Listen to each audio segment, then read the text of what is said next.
અમે મેળીએ અગાસીમાં આવતા હતા ને તો આમ જોયું ને દેખાતું ત્યાંથી પાદર દેખાય જોયું ને ત્યાં શીખ લોકોના ઓલા ભાડખાના એવા પેટ ભાડખાના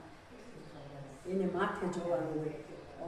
ચકડ્યું એમાં મુકા કાઢીને જોયું કેના ભાડખાના આવ્યા કોઈ ખબર ના પડે એ રીતે આવીને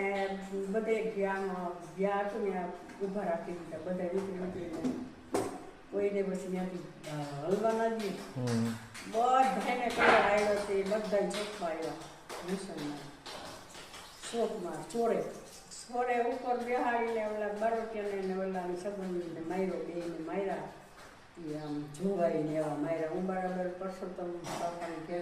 મહેશ મામાને ઘસે ત્યાં હું ખાય છે એવા ગઈ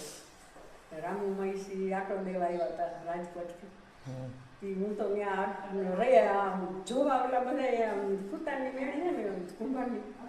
એની માથેથી સામે જ દેખાય સોરો એ બધા જોવે ને હું એની આ સડી ગઈ વહી ગઈ તો માહિતી ગોતવા આવ્યા વાંધે કે ઓલી મરી જાય લેવા આવ્યા મારા ઘેરે ગયા છે એ કે એ તાઈથી તો વહી ગઈ કે પછી સાઈસ મૂકી છે હેઠી અમે તો મેળીએ સડીને જોઈએ ત્યાંથી જોયો ને માયરાથી પગરખા એના બૂટ હાથમાં પહેરાવીને એના પોતાને મોં હાથેથી એને મેળવા એવા મેળવા લઈ ગયા પછી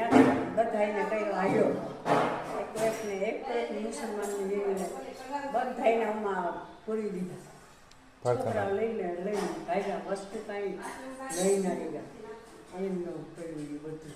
સુખિયાણામાંથી આપણા ગામમાંથી અને અહીંથી બે લીધા પછી કુતિયામાં પછી બાકું પછી બીજું ક્યાં વંઠવી અને જુનાગઢથી એટલા ગામના ભેગા એ લઈ ગયા મુસલમાન જેટલા હાથમાં આવ્યા એ બધાને લઈ ગયા ને અવતાર દીધા કેવું કહેવાય હમણાં હતું ધમાલી શું કહેવાય ગામ મુસલમાનનું શું કહેવાય ત્યાં અવતાર દીધા મસ્જિદ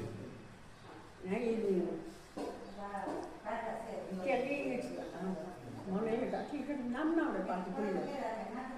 ત્યાં બધા એનું જ્યાં મુસલમાન વહે છે ને નોકરા મુસલમાન ત્યાં જે બધા